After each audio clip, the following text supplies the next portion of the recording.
안녕하십니까.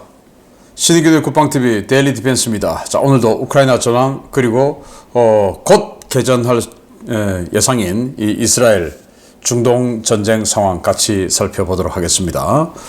자, 우크라이나를 무던히도 괴롭혔던 무기체계인데요. 바로 수호이 34 중대형 전폭기죠. 이 전폭기에서 투하하는 1톤짜리, 3톤짜리 활공 유도 폭탄입니다.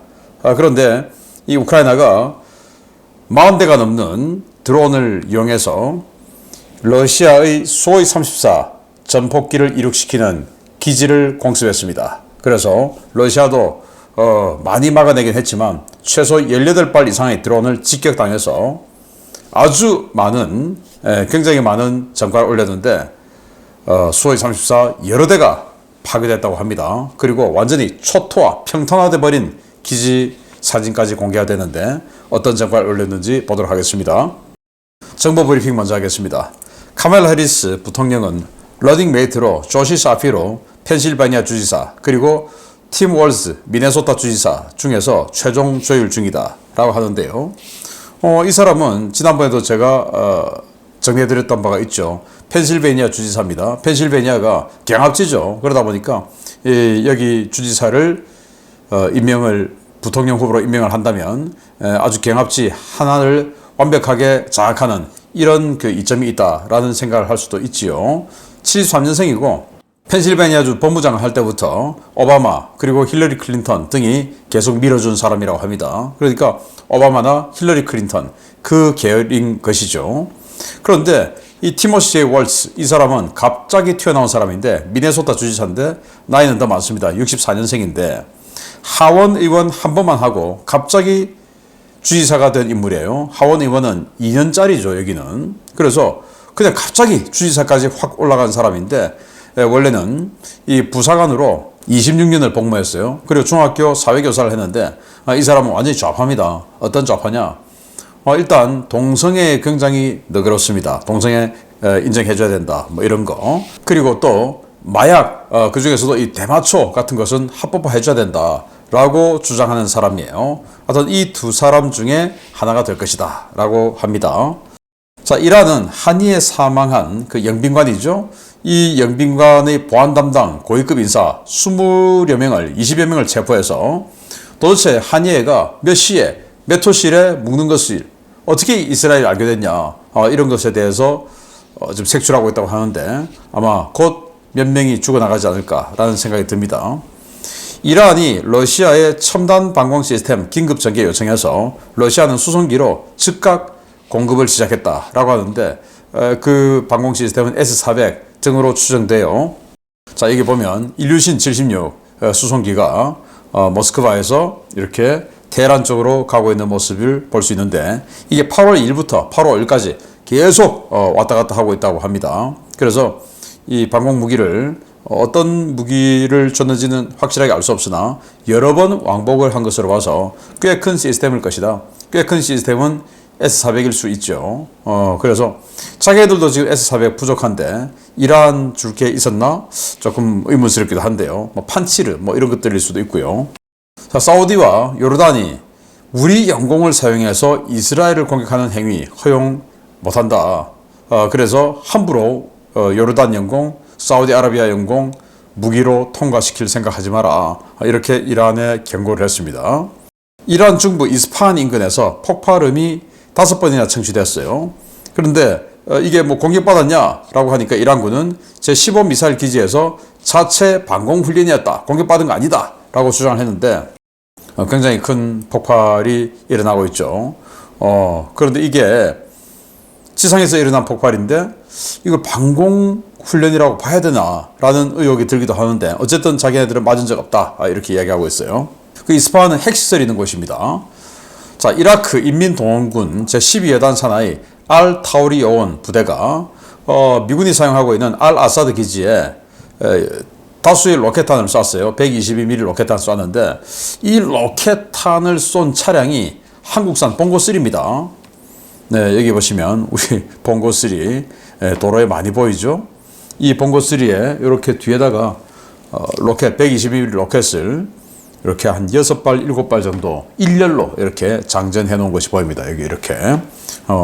그래서 이제 6연발, 7연발로 쏘는 122mm 로켓, 다련장 로켓을 봉고 3 1톤 차로 이렇게 만들었다라는 건데, 뭐 우리 한국 차가 이렇게 중동 지역에 많이 수출된 거, 뭐 이 사진 보면 좀 반갑기도 합니다만은, 그래도 이런 식으로 사용되고 있다는 게 아주 좀 씁쓸하기도 합니다.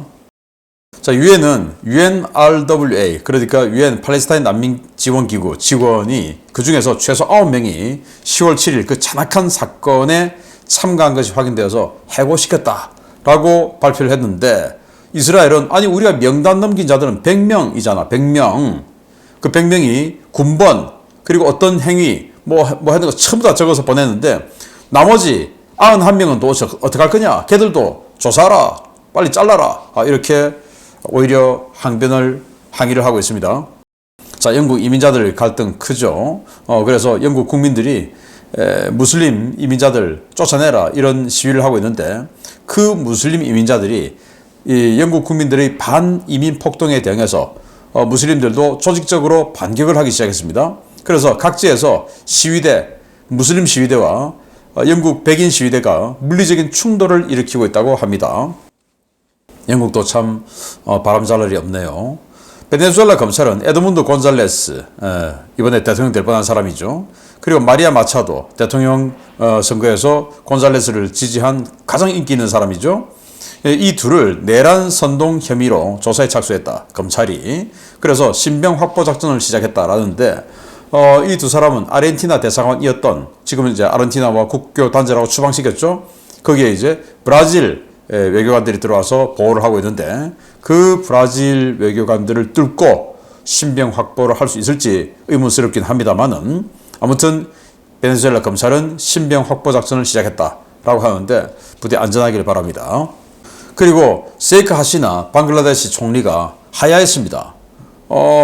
이 방글라데시 국민들이 열받아 버렸죠. 1971년도에 있었던 그 독립전쟁, 그 독립전쟁 유공자 후손들을 계속 공무원 채용 가산점을 줘서 이 공무원 채용 전체 중에서 30%를 할당을 준 거예요. 그래서 100명 뽑으면 30명은 무조건 그 독립유공자 후손으로 채우고, 나머지 중에서 일반인을 뽑는데, 그 나머지 중에서도 또 독립유공자들이 또 들어가죠. 그래서 30% 그 할당제 없애라. 그리고 독립유공자 가산점 없애라. 이렇게 되는데, 조사를 해보니까 방글라데시는 이 30% 할당을 주고, 그리고 실제로는 이 사람들이 더 많이 채용이 돼서 56%가 독립유공자 후손들이라고 합니다. 일반인들이 정말 화가 날만 하죠. 우리나라도 그런 부분이 있으면, 물론 그런 분들에 대한 존중 이런 것들은 계속 있어야 되겠지만, 무조건 할당을 준다 뭐 이런 것들은 다시 한번 생각해 볼 필요가 있지 않을까라고 생각을 하고요. 그래서 그 부분에 대해서 이제 책임지고 하야해라, 이제 하야 투쟁까지 간 겁니다. 그래서 방글라데시 총리가 진짜로 하야했습니다. 왜냐? 군부에 진압해라 라고 했는데 군부가 말을 듣지 않아요. 군부가 말을 듣지 않으니까 큰일 났다 하고는 헬기를 타고 인도로 도망을 갔어요. 그래서 인도가 망명을 갔는데, 군부는 과도 정부 구성을 발표했습니다. 자, 이제 우크라이나 보겠는데요. 1,050명의 러시아군을 사상시켰다라고 발표했고, 전차는 4대, 장갑차 8대 격파, 차량 54대 격파, 특수장비 1대 격파, 야포 39문 격파, 무인 항공기 36대 격추, 미사일 6발 요격 등의 전과가 있는데, 병력은 뭐 1,050명 해서 대동소이한데 장비 파괴 전과가 좀 적습니다, 평소보다. 총참모부는 전투 충돌이 133건이 있었다, 적에 상당한 피해를 입혔다라고 발표를 했고, 러시아는 이 키우에 탄도탄과 드론을 섞어서 복합 공격을 했습니다. 그래서 우크라이나는 모두 요격했다라고 발표를 했는데, 밤 11시경에 이 공격이 내습을 했다고 합니다. 그런데 밤 11시경에 드론까지 다 요격했다고? 저는 조금 믿기는 힘든데, 아무튼 우크라이나는 모두 요격했다라고 밝히긴 했어요. 자, 우크라이나 전장에서 ERA, 그러니까 폭발 반응 장갑이 도배가 된 M1A1 전차가 미국제 전차죠. 포크롭스크 전선에 재투입됐는데, 자, 그런데 이 미사일 공격에서 북한이 러시아에 준 KN-23, 북한판 익스칸데르라고 하는 KN-23이 다수 동원됐어요. 그런데 이 KN-23이 중간 추락, 중간 폭발 이런 게 아주 많다고 합니다. 그래서 중간 추락한 거 잔해를 수거해서 뜯어보니까 여기에 놀라운 부품이 들어가 있었는데, 자, 이런 게 있습니다. 여기 보니까 재팬이라고 적혀 있죠. 이게 뭐냐 보니까 일본 토요타 자동차에 들어가는 베어링이라고 합니다. 자동차 부품이에요. 그런데 이게 탄도미사일에 들어있는 거예요. 그래서 북한이 제재를 받으니까 정말 딱 맞는 이런 부품을 구하기가 힘드니까 자동차에 들어있는 베어링도 빼서 쓰고 등등, 뭐 좀 비슷하면 다 갖다 써서 무기를 만든 것 같다라는 건데, 이야, 자동차에 들어가는 베어링을, 토요타 자동차 베어링을 빼서 탄도미사일 부품용으로 썼다라고 할 정도로 처절하게 무기를 만드는 북한 모습을 볼 수가 있는데, 계속 앞으로 신뢰성을 완전히 떨어뜨리는 그런 북한 무기가 되길 바랍니다. 왜? 우리의 생명과 직결되어 있으니까. 자, 우크라이나는 ERA, 그러니까 폭발 반응 장갑이 도배가 된 미국산 M1A1 에이브람스 전차를 포크롭스크 전선에 재투입했는데, 자, 이 사진입니다. 이 사진 보시면 이 M1 전차가 뭐 움직이면서 사격을 하고 있는 모습을 볼 수가 있는데, 여기에 뭔가 덕지덕지 붙어 있죠. 사이드에도 뭔가가 많이 붙어 있는데, 이거야 뭐 그렇다 치고, 여기 차체 전면, 포탑 전면, 포탑 측면, 특히나 이 포탑 측면 이쪽은 거의 뭐 두 개의 폭발 반응 장갑을 겹쳐 놓은 것 같은 뭐 이런 거죠. 왜? 여기가 바로 포탄 저장고죠. 그래서 포탄 측면에서 맞으면 포탄 유폭이 일어날 수 있지 않습니까? 그래서 여기는 두 겹으로 지금 방어를 하고 있고, 완전히 빽빽한 빈 공간 없이 전부 폭발 반응 장갑으로 도배를 해놓은 이 M1A1 전차를 볼 수 있는데, 그래서 M1 전차 가지고 써보니까 뭐 M1 전차를 하더라도 맞으니까 다 파괴되더라. 그러면 맞아도 파괴 안 되도록 한 발은 일단 견딜 수 있도록 해보자. 그게 바로 폭발 반응 장갑 아니겠습니까? 자, 이렇게 M1 전차에 정말 생존을 위해서 이렇게 많은 폭발 반응 장갑이 붙어 있는 것을 보니까 우리 한국군 전차 M1보다 방어력 강합니까? 아니죠. 근데 우리 한국군 전차, 특히 K1 전차, K2는 좀 일부 붙어 있는데 K1 전차, K1A1 전차 폭발 반응 장갑 하나도 없죠. 어떻게 됩니까? 죽는 겁니다. 우리 육군 최고위층 여러분들, 전쟁이 안 일어날 거라고 생각하면 군은 왜 필요합니까? 1년에 60조 원의 예산을 군에 줄 이유가 뭐 있습니까? 그럼 군의 존재는 뭡니까? 전쟁을 해서 싸워서 이겨야 우리 국민을 지켜주죠. 그런데 이렇게 싸워보니까 천하의 M1 전차도 이런 거 안 갖다 붙이면 견딜 수가 없더라 라고 해서 갖다 붙이는데, 이 M1 전차의 베이비 버전이라고 하는 베이비 M1이라고 하는 우리 K1 전차는 폭발 반응 장갑 근처도 못 가본 이런 상황인데 이랬어야 되겠습니까? 이거 보고 빨리 경각심을 가지고 우리 K1 전차, K1A1 전차, 지금 이제 K1A2가 됐는데 빨리 이런 거 만들어 붙이시길 바라고, K2 전차도 그거 가지고는 부족하다, 더 많이 붙여야 된다 라는 말씀을 드립니다. 우크라이나는 M113 장갑차용 다목적 모듈의 포탑을 생산해서 대량 배치하기 시작했는데, 이 M113이 우리 한국의 그 K200 장갑차의 원형이죠. 그래도 우리 K200 장갑차도 그냥 뭐 포탑이라고 할 수도 없고 그냥 이 기관 총좌 하나만 있는데, 그래가지고 화력 지원이 안 되더라. 그래서 여기도 모듈식으로 포탑을 만들어서 우크라이나가 쓰는데, 우리 K200도 마찬가지예요. 최소 20mm 기관포 정도는 있어야 보병 화력 지원을 하죠. 그건 뭐 기관총 12.7mm 기관총 가지고 뭐 되겠습니까? 좀 경각심을 가지기 바랍니다. 그리고 미국 전쟁연구소 ISW는 우크라이나군이 F-16 전투기 쓰려면 시드 작전, 즉 러시아의 방공망, 아직도 지금 많이 살아있는데 그 방공망 제압 작전을 더 강화해야 된다. 그러지 않으면 F-16 위험하다라고 분석을 했고요. 우크라이나 외무차관이 미국과 F-16용 장거리 무기를 논의 중이다 라고 이야기했는데, 이 장거리 무기로 공대지 무기죠. 제즘 이야기가 나오고 있는데, 제즘 370km인데 제즘 ER이 아니라 하더라도 그걸 미국이 줄까? 왜냐? 미국이 그걸 러시아 본토를 타격하는 용도로는 지금까지는 허락을 한 바가 없죠. 그러면 370km 날아가는 그 공대지 무기를 어디다 쓸까? 물론 뭐 좀 안전한 공역에서 이 도네츠크나 루안스크, 자포리자, 헤르손 이 전선 지역을 때릴 수는 있겠는데 아무튼 제즘, 희망대로 제즘 간다면 참 좋겠네요. 자, 인텔 팍스 통신이 보도를 했는데 이 보도의 인터뷰인은 다름 아닌 러시아 외무차관이에요.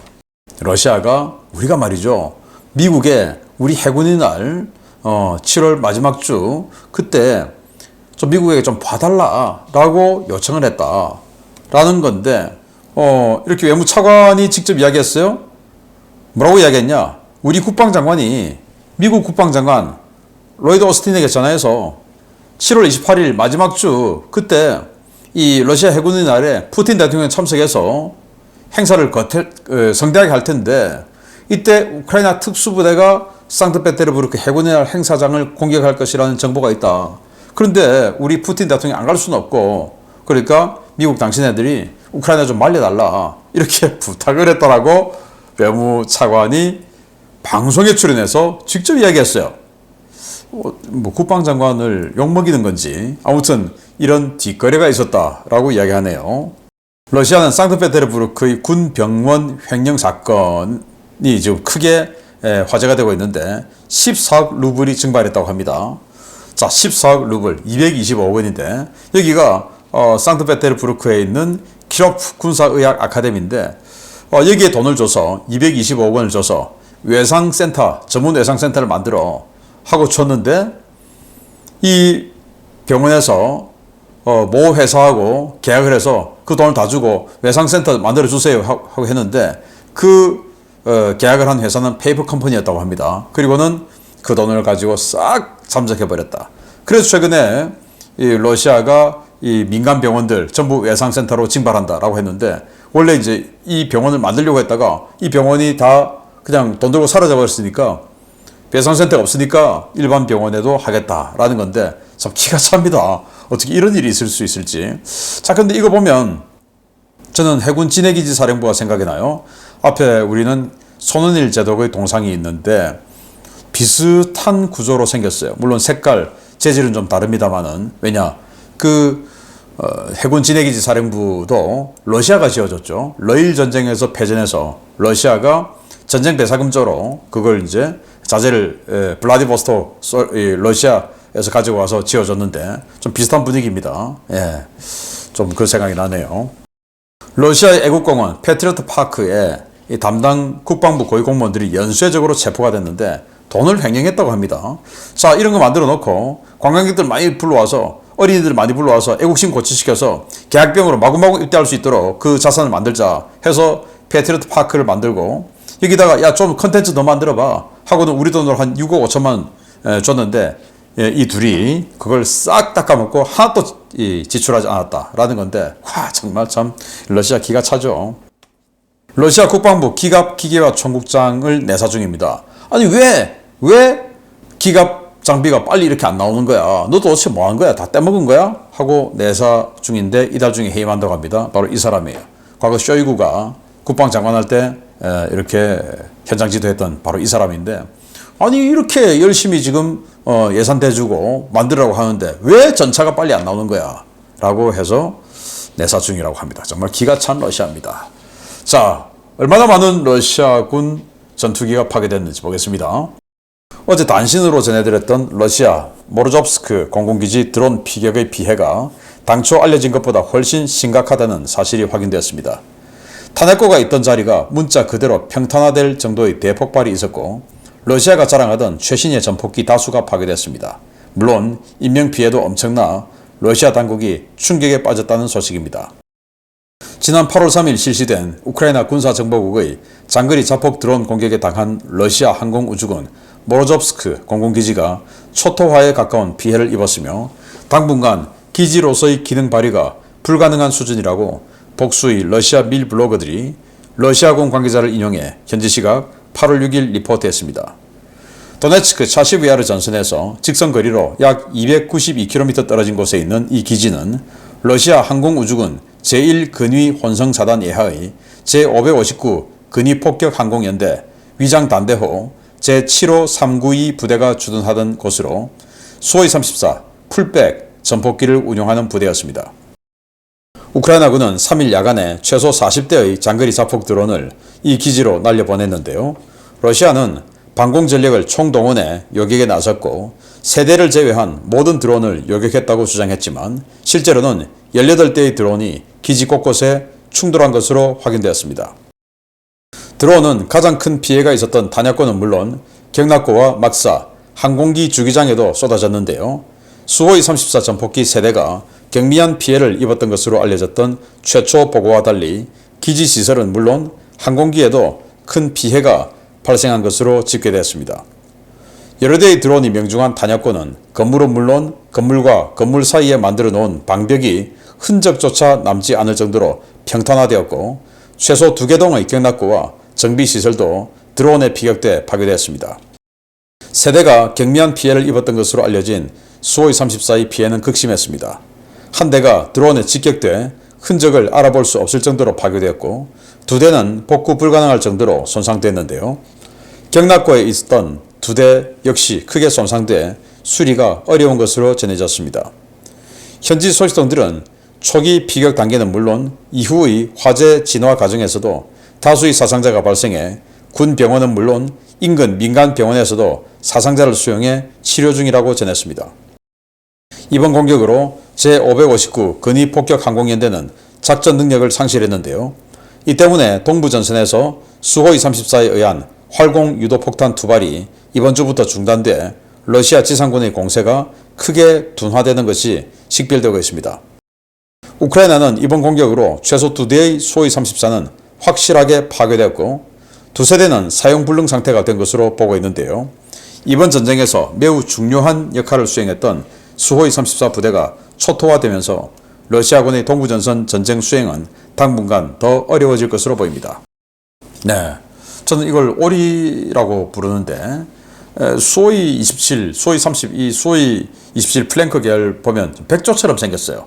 그런데 이건 백조가 아니고 오리처럼 생겼어요. 왜냐? 더 납작하게 만들어서 조종석을 이렇게 탠덤식으로 앞에 조종사, 뒤에 무장사 이게 아니고 그냥 사이드 바이 사이드, 그래서 왼쪽에 조종사, 오른쪽에 무장사 이런 식으로 태웠기 때문에 굉장히 뭔가 좀 오리 주둥이처럼 납작해요. 오리. 근데 이게 수호이 27의 기동성, 거기다가 강력한 큰 덩치에 의한 강력한 폭장력 이런 것들을 동시에 갖추고 있는 굉장히 강력한 전폭기죠. 이거 가지고 1에서 3톤에 달하는 활공 유도 폭탄을 계속 전선에 투하했던 전력입니다. 이 전력이 있던 부대가 바로 여기입니다. 그러니까 차시베아르, 바흐무트에서 조금 더 서쪽, 지금 한참 전투가 벌어지고 있는 그곳이죠. 차시베아르에서 292km 떨어진 이 기지인데 여기를 드론 한 40대를 보내서 때려버린 겁니다. 러시아는 상당 부분 요격하고 3대만 맞았다라고 했는데 지금 보니까 한 18발 맞았어요. 이렇게 큰 유폭이 꽝꽝꽝 계속 일어나고 있습니다. 그리고는 이 나사 화재 감시 위성의 데이터를 보니까 정말 진짜 이 500m짜리 박스들, 그리고 1km짜리 박스들 어마어마하게 많죠. 이렇게 많은 불이 났었다라는 겁니다. 자, 그래서 여기 보시면 1번부터 1, 2, 3, 4, 5, 6, 7, 8, 9 9군데가 있는데 9군데를 맞았다라고 지금 분석을 했네요. 그리고 이 9군데를 평균 한 2발씩 맞았다라는 겁니다. 18발 맞았으니까.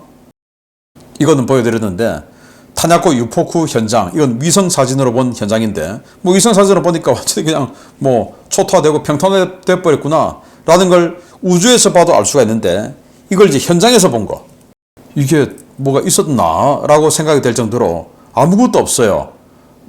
판자떼기도 없어요. 지금 그 정도로 완전히 그냥 초토화돼 버렸습니다. 여기가 탄야코였습니다. 자, 그런데 우리의 관심사는 전투기는 얼마나 부서졌냐라는 건데 전투기 여기 이렇게 있죠. 그런데 여기 맞고 나니까 화재로 불타서 완전히 그냥 새카맣게 있던 자국만 있고 전투기가 안 보여요.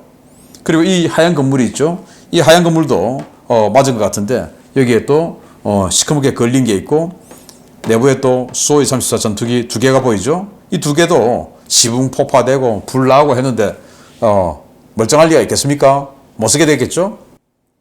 그래서 최소 2대 이상이 여기에서 완전히 그냥 소멸되어 버렸고, 최소 이거 2대 포함해서 최소 2세대 이상이 사용불능 상태로 들어가 버렸다. 이런 거 사용불능 상태 들어가면은 전투기 하나 수리해서 다시 만들려고 하면은, 쓸 수 있게끔 만들려고 하면은 아무리 빨라도 최소 6개월 이상 걸리겠죠. 그러니까 당분간 상당히 많은 전투기가 작전을 못하게 되었다라는 거고, 이 기지는 지금은 폐쇄 상태라고 합니다. 이 기지가 다시 복구될 때까지는 이 1톤, 3톤 이런 엄청난 크기의 활공 유도 폭탄을 우크라이나군이 안 맞아도 된다라는 엄청난 전과를 올렸는데, 이 전과를 바탕으로 좀 부습 전과 계속 확장해 나가는 우크라이나 대군 군이 되기를 기대합니다. 마치겠습니다. 감사합니다.